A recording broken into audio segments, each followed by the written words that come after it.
What up, what up, what up? Okay, I'm going to make a quick video on how to remove the armrest on the center console on a 2009 GL550. I know that it is similar on the early models before the body style changed. So we're talking about, I don't know, 07, 08, 09, 10, 11, 12, whatever. I know that there are some, I've seen some 450s that have this split lever right here.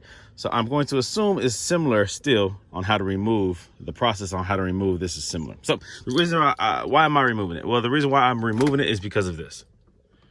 All right, that's smacked. So unfortunately, Mercedes didn't do real leather.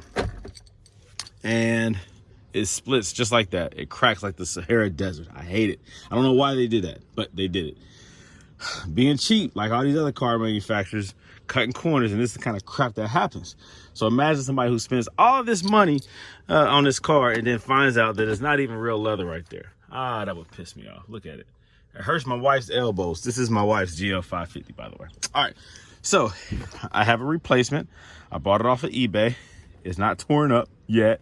Hopefully it doesn't tear up during the duration of ownership.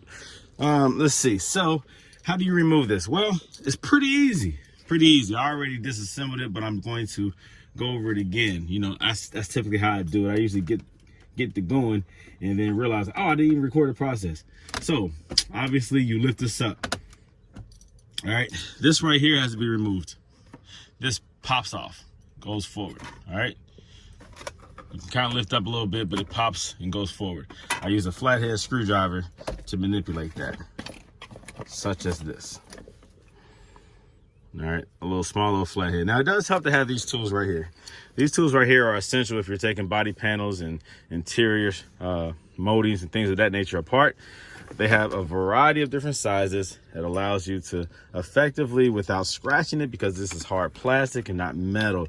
So I definitely recommend you use something like this. But me being who I am and how I get down, I love this tiny little flathead screwdriver. I have done so much work with this very screwdriver. I love the little tiny ones. It gives you access to stuff. And you have to be careful. So just be careful. Do this at your own discretion. Don't scratch your car up. So anyways, pop this thing forward. Boom. Now there is a screw or a bolt down there that has to be removed. There's this plastic cover here that pops up. Of course, I use my flathead screwdriver to pop it up. It gives you access to this right here. I used this tool right here. What size is this? Let me see if I can give you guys an accurate measurement. It is a T30. So use a T30 tool to get this thing right here up out of there, this bolt. Boom, remove that. Put it in a safe place. You don't want to lose it. Same thing with this. Put it in the same safe place so you don't lose it. All right, so then this will pop up this way, but it will not all the way remove because it will snag right here. So you got to pop this out. Of course, I use my flathead screwdriver. You can either pry it on this side or this side, but whatever side you pry it on, be careful because it's attached on the back side right here. So pull this out, unplug this. It's not that easy to unplug. I already had it unplugged, so that's why it was easy right then and there. But you have to grab this and pull by this. Don't pull by the wires.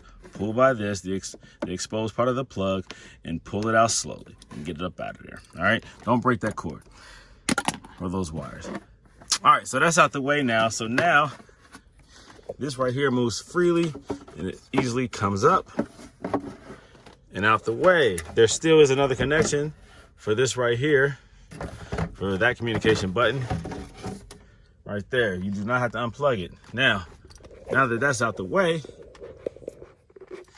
now in its original fashion, this right here, it has prongs right there. See, I always buy another one to take a look at it so that I can see what I'm dealing with in the disassembly process. So if you look at the new one, the replacement, it has those little tabs right down there, right? Right there. So that's what catches it and keeps it attached. So, of course, my handy little screwdriver, it catches like almost right there. And it might have caught right there, but I pulled it up a little bit before I disassembled it just to see if I could just snatch it straight up, but it wouldn't come all the way up. So that right there, I stuck the flathead screwdriver in there and pried it, it loosened it up, and it pops right out. All right, so that's an easy swap right there. So now, no more of this guy. This is out of here. My wife would be happy. She's asleep right now, doesn't know what I'm doing. And so I'm gonna go ahead and pop this in place. So reverse the process for installation, and it's easy peasy. Lemon squeezy, is that what they say?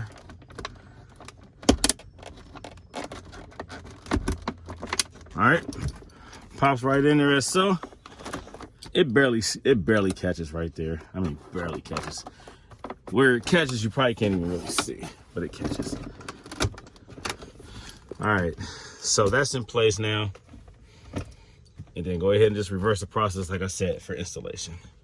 Make sure you plug that light back up. If you did unplug this for any reason, make sure you plug that back up. And just, like I said, reassemble it and be careful, don't scratch anything. Everything should pop back in place, and finally reattach or reinstall that bolt. That secures and keeps everything in place. And then you're good to go. Easy, easy.